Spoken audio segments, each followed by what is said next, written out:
Ma femme dit que je n'ai pas fait assez pour sauver notre mariage après qu'elle m'ait trompé, mais elle ne trouve pas drôle que je lui demande si elle en a fait assez alors que c'est elle qui a trompé.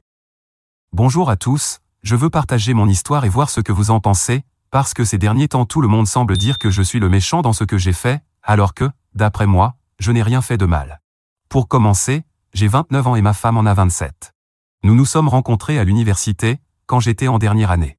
Elle était cette fille brillante et charismatique qui avait toujours du monde autour d'elle, mais honnêtement, je ne cherchais même pas à sortir avec quelqu'un à ce moment-là.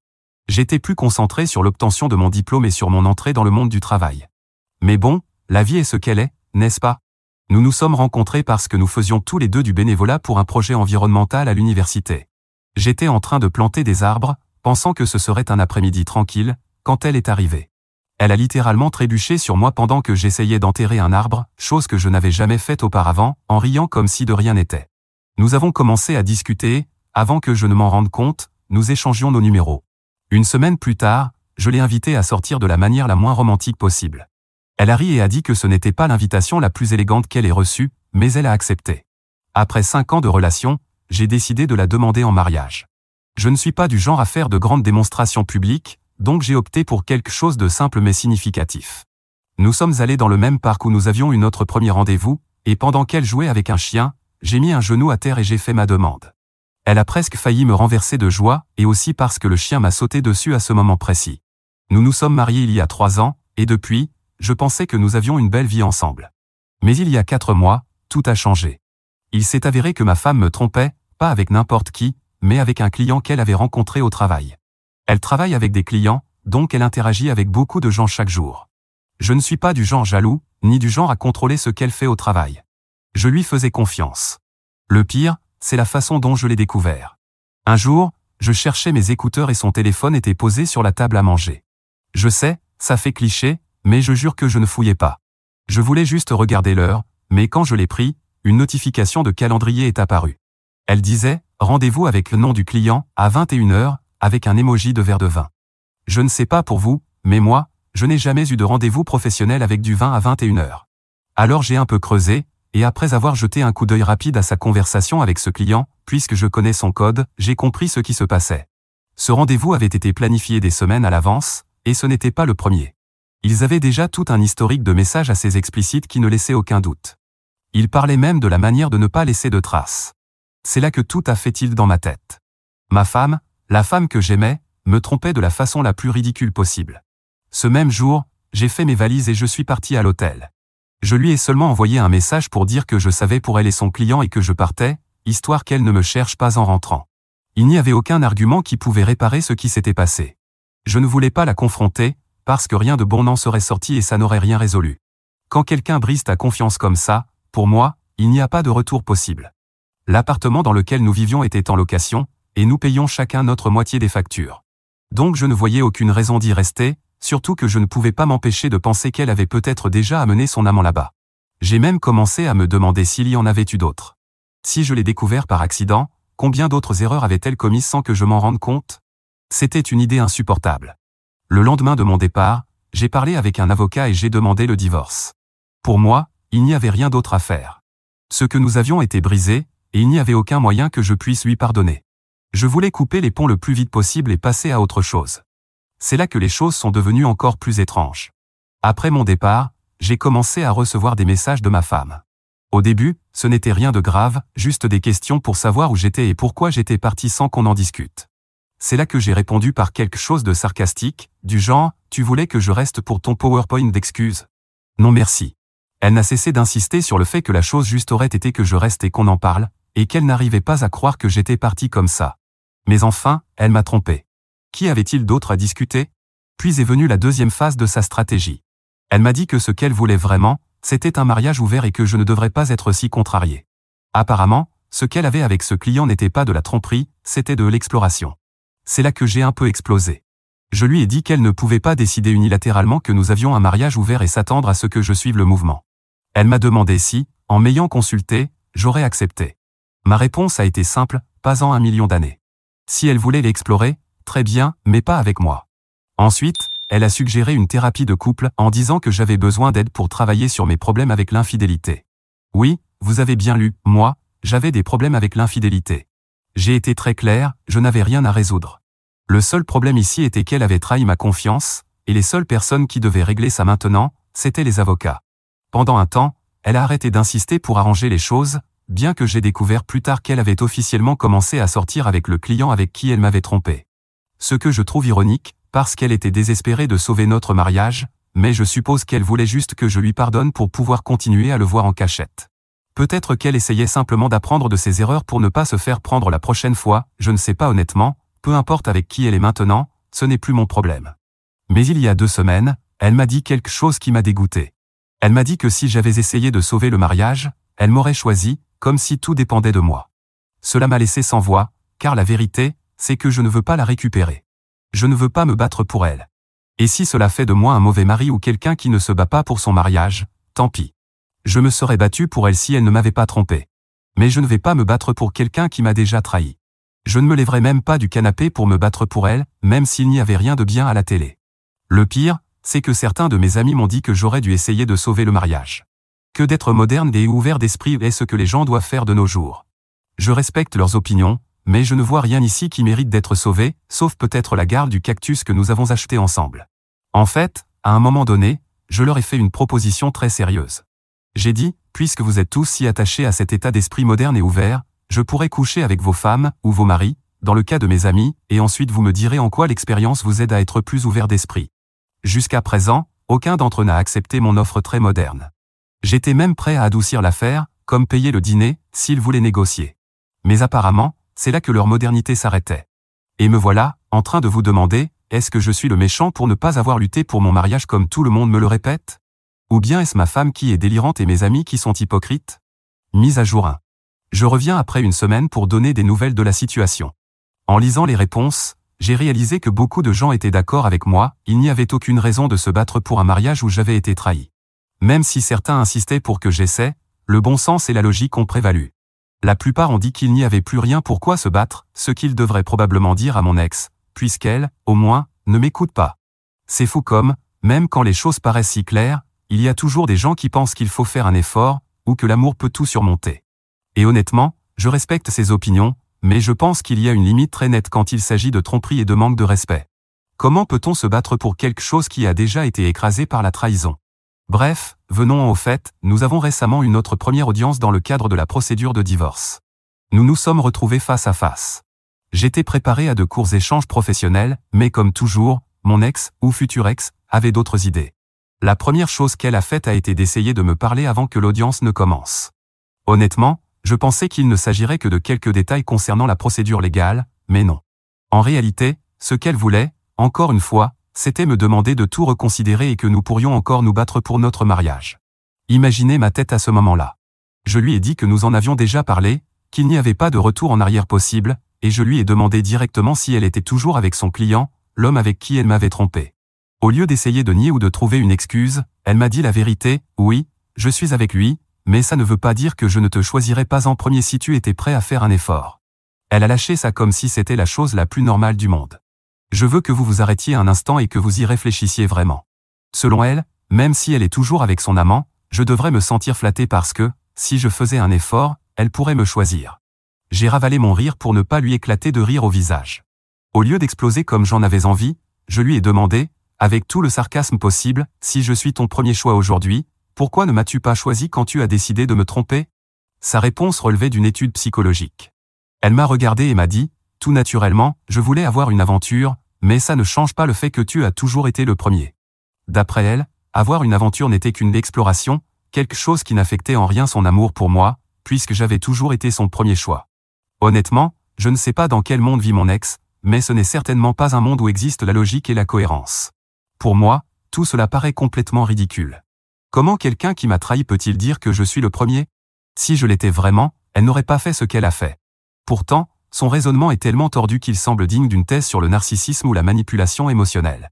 Dans son esprit, son désir d'explorer avec d'autres n'avait rien à voir avec son amour pour moi, comme si c'était deux choses complètement séparées.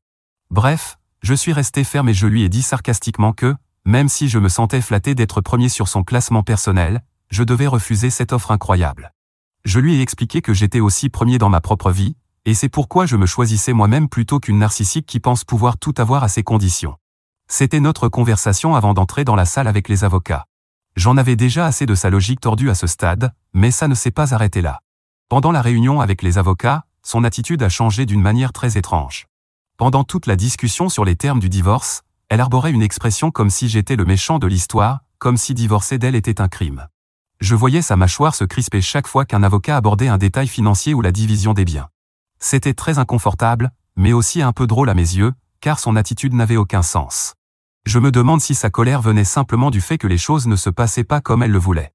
Peut-être qu'à ses yeux, j'aurais dû rester, lui pardonner, me battre pour le mariage, pendant qu'elle poursuivait sa vie parallèle. Dans son esprit, être le premier n'est qu'une tactique de manipulation pour que tout continue à tourner autour d'elle et de ce qu'elle veut. Quand elle dit qu'elle me choisit, cela ne vient ni de l'amour ni d'un véritable regret.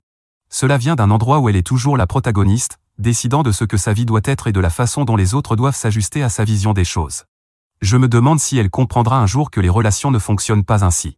Après cette rencontre, je ne sais pas si nous nous reverrons en dehors du tribunal, mais honnêtement, je m'en fiche. À la prochaine, s'il y a une mise à jour. Mise à jour 2. Je suis de retour, et cette fois pour partager une grande nouvelle, je suis officiellement divorcé. Et laissez-moi vous dire, c'est un soulagement que je n'arrive même pas à décrire. Plus d'audience, plus de rencontres embarrassantes avec mon ex, ou plutôt, la narcissique autoproclamée, et plus de ce bazar juridique interminable. Je peux enfin dire, avec toute la joie du monde, que j'ai fermé ce chapitre et que je suis prêt à aller de l'avant. D'abord, pour répondre à ceux qui se demandaient si j'avais réussi à garder le cactus, la réponse est oui. Au final, le cactus est venu avec moi. Je suppose que c'était la seule chose qu'elle ne voulait pas disputer dans le divorce, probablement parce que son amant client explorateur n'est pas vraiment fan de plantes. Parmi toutes les choses matérielles que nous avions en commun, c'était la seule que je tenais vraiment à garder. Même si, je l'avoue, ce n'était pas tant pour le cactus lui-même que pour le principe. C'est une petite victoire symbolique. Après tout, si je commence une nouvelle étape de ma vie, quoi de mieux qu'un compagnon capable de survivre dans des conditions extrêmes, tout comme moi? Même si, pour être honnête, la vraie raison pour laquelle je voulais le cactus, c'est qu'il demande très peu d'eau. N'importe quelle autre plante serait morte avec moi en une semaine. Beaucoup d'entre vous m'ont aussi posé des questions sur mes amis, ceux qui pensaient que c'était noble et valeureux de se battre pour une femme infidèle. Eh bien, je n'avais pas tout raconté avant, mais ils ne sont plus mes amis. Je pensais que c'était clair avec ma proposition, valeureuse et noble, mais permettez-moi de préciser. Dans mon précédent message, j'ai mentionné que, dans un moment de sarcasme et de frustration, j'avais suggéré à ces amis soi-disant progressistes que, s'ils étaient si ouverts d'esprit, nous pourrions explorer l'idée que je couche avec leurs femmes, ou avec eux, s'il s'agissait de mes amis, juste pour voir à quel point ils étaient vraiment modernes.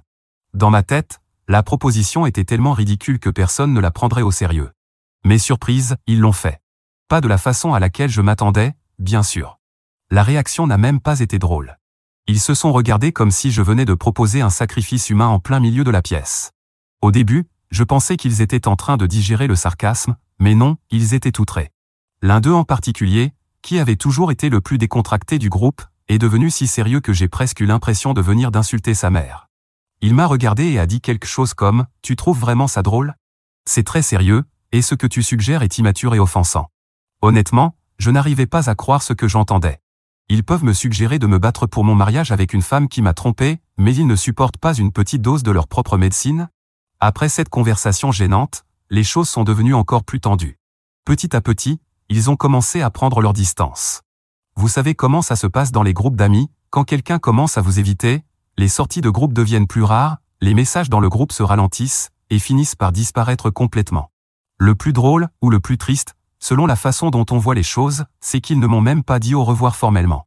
Ils ont juste cessé de m'inviter, comme si ma blague sarcastique avait été la goutte d'eau qui faisait déborder le vase.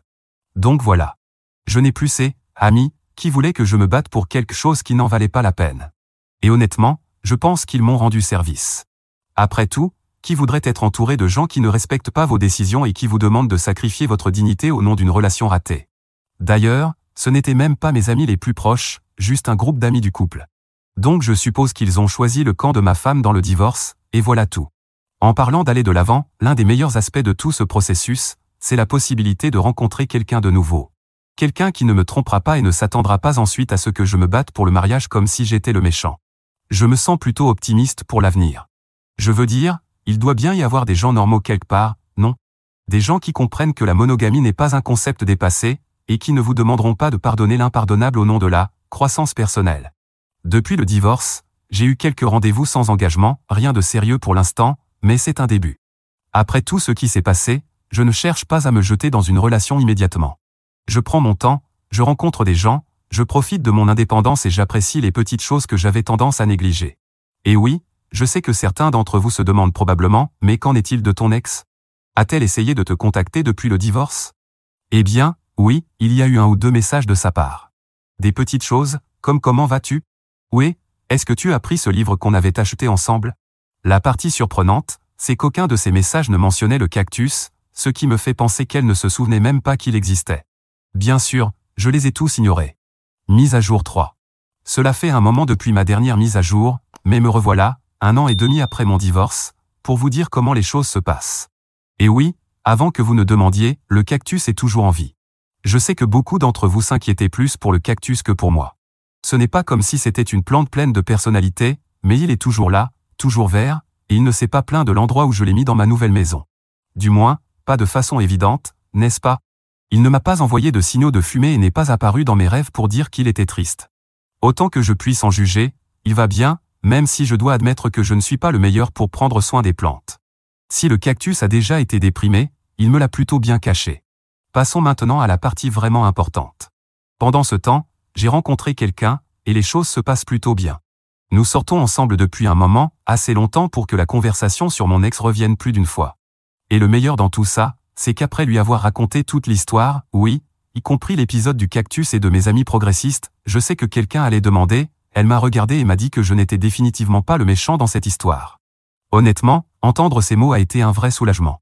Même si j'étais déjà assez sûr de ma position, ça fait du bien de savoir que quelqu'un d'autre, quelqu'un de nouveau, peut voir les choses d'un point de vue extérieur et ne pas me considérer comme un monstre simplement parce que je n'ai pas voulu me battre pour une relation avec quelqu'un qui m'a trompé. En fait, c'est elle qui m'a suggéré de faire un petit sondage auprès de ses amis, et pas une seule n'a pensé qu'il y avait quoi que ce soit qui valait la peine de se battre. Donc je peux rayer ça de ma liste d'exigences pour une nouvelle relation, juste à côté de « aimer les cactus ». Cela dit, tout n'a pas été rose. Il y a quelques jours, j'ai eu une rencontre inattendue avec mon ex-femme. Ma copine et moi avons adopté un chien, et un jour, alors que je le promenais au parc, elle était là. J'aurais adoré faire demi-tour et éviter ce moment gênant, mais à ce moment précis, mon chien a décidé que c'était le moment parfait pour faire ses besoins derrière un arbre. Et bon, ce n'est pas comme si je pouvais abandonner mon fidèle compagnon pendant qu'il s'occupait de ses affaires. Donc nous voilà, face à face, et je savais que je ne pouvais pas fuir. Mon ex est venu me dire bonjour, avec ce ton poli qu'on prend quand on n'a pas vu quelqu'un depuis longtemps, mais qu'on n'a pas vraiment envie de revoir non plus. Vous savez, ce genre de petites conversations pleines de formalités et de questions creuses du type « Comment ça va ?» où tout se passe bien. La vérité, c'est que je suis tombé dans le piège moi aussi et que je lui ai retourné la question, purement par politesse. Grosse erreur.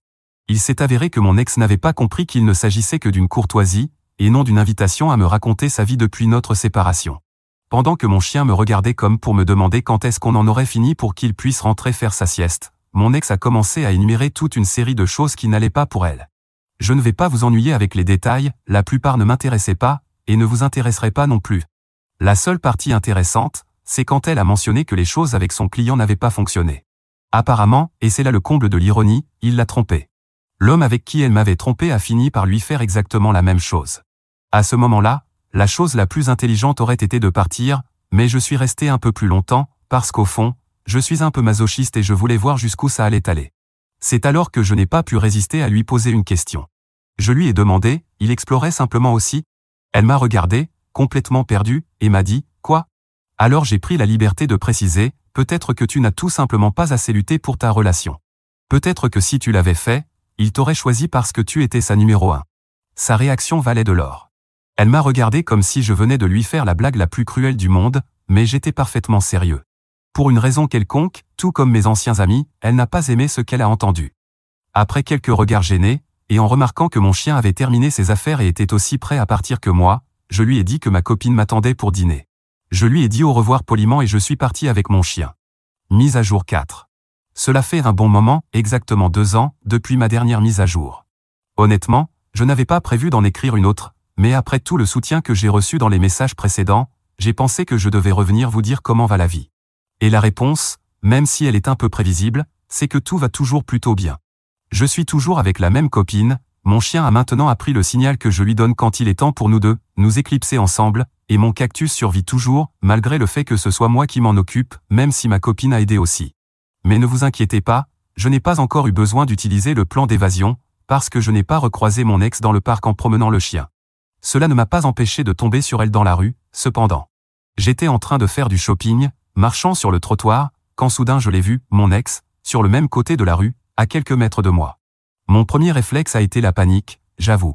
Mais je me suis souvenu que, contrairement à l'épisode du parc, cette fois j'étais seul. Pas de chien en train de faire ses besoins, rien qui m'obligeait à m'arrêter. Ça voulait dire que je pouvais planifier la parfaite route d'évasion. Alors j'ai fait ce que toute personne censée ferait à ma place, j'ai traversé la rue rapidement. Oui, j'ai filé de l'autre côté comme si ma vie en dépendait. Le meilleur, c'est que je pense avoir été assez convaincant dans mon rôle du gars qui n'a rien vu.